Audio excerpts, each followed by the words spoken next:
Welcome back to the Road to FNCS. This is episode 2, and today I'm going to be showing you how I got from nothing to champion division in Fortnite Chapter 2 Season 5. Let's get into it.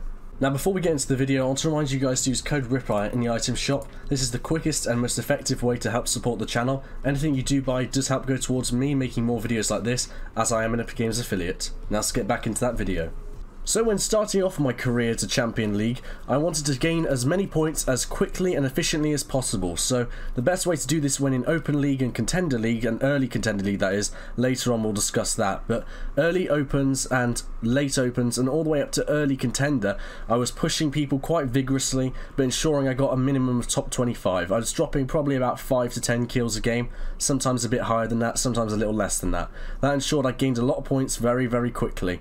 Now the way I did this was landing at salty towers and just trying to kill as many people off spawn as I could. I would then rotate for zone for about top 25. Once I had top 25, I would either just W key to die and get to the next game to do it again and again and again, or try and play a little bit slower for placement to top 15 and then W key and up until top 5.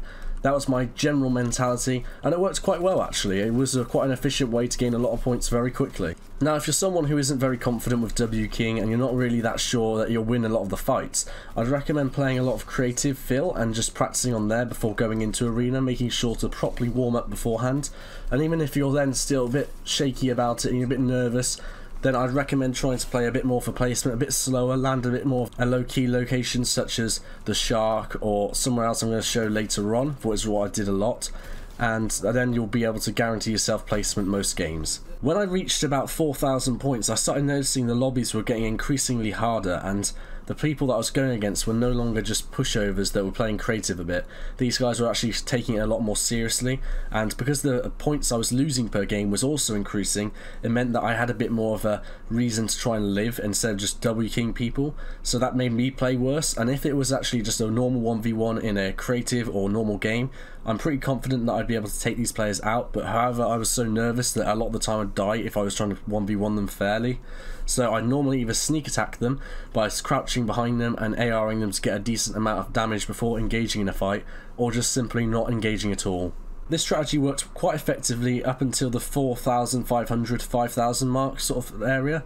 This is when I noticed that even just W king people at all was a risk. I was risking losing 40 points a game, and that was something I couldn't really do if I wanted to gain champion level really quickly. So instead I had to play a lot more reserved. I was actually landing the log jam. The reason I landed here is because it's a really low-key location. Not many people come here at all, and there's loads of ways to rotate out. You have the Holly Hedges Road, you have the Slurpy Swamp area you can rotate through into the ocean.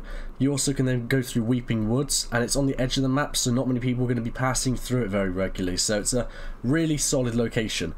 It's also very easy for me to get metal, brick and wood. Wood is obviously very abundant there, but I found going into the basement I was able to get metal and brick very easily, very effectively, without risking getting spotted by any players because I was below the subsurface of the actual building itself. The other benefit to landing here is there's a chance that the Durburger guy is going to spawn, and you can upgrade your guns with him, as now in arena you can start with 50 gold. There's also 3 cash registers that spawn, so you can then get a little bit of gold out of there as well if you need a little bit more to try and get that upgrade. Now if someone was contesting me off spawn like you're seeing now, I would straight away land on the shotgun or whatever weapon I could find that was good at close range, and almost immediately push them to let them just know I was there and get rid of them straight away. I didn't want to give them a chance. That's what you're seeing here, and I did pretty well actually. So after that I normally would loot up and then go over to the far cabin and break into the bathroom area there and make a full box, or at least a partial box there, and put a cone in the bottom, making it look like I'd be hiding in the cone, when in reality I'm actually in the top bit of the roof with underneath the flat. This allows me to then have a nice overview if anyone comes into that box, and it also acts as a bit of bait. So this worked quite well actually. I wasn't really contested very regularly there, so I wasn't really in need of this strategy, but it was there in case I needed it, and I was able to get top 25 most of the time without even leaving that little cabin. And if it was the case where I had to leave the cabin for the zone, I was always carrying a lot of white meds. I only ever carried 1 shield med, and then I had normally 2 white meds, which then I could live through zone. Storm was my absolute favourite thing about this, because I was able to hide in Storm a long time because of all my meds, and this allowed me to get top 25 very easily, as well as going through the dead side through the zone, which most people didn't really expect, and then hiding in bushes until the mid game was over and the end game was in sight. As the zone encroached, I would normally move from bush to bush, making sure to crouch and stay low, as well as take the dead side whenever possible. When I was safe enough to get top 15, I would then look around to try and get any W keys, because after this, there's quite a slim chance you're going to get top 5, so you might as well try and get some kills until the next game. So I normally look around. There's a good chance I'd die here, but I wasn't too mad because I already gained 90 points from placement alone. And then the game I was waiting for rolled around, the game that I was going to get Champion League. All I had to do was get top 25. I was playing so cautious and yet so alert, just in case anyone tried to push me.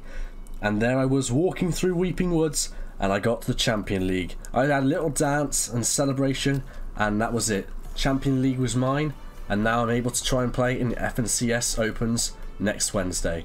Right now I'm still looking for a trio, so if anyone's got a trio or a duo, sorry, that is already in Champion League and looking for a third member, please leave your name in the comment section below and I'll try and get back to you, because I'm really desperately wanting to try and play at least one game in FNCS Opens. I hope you guys have enjoyed this video. If you have, leave a like and a comment saying so.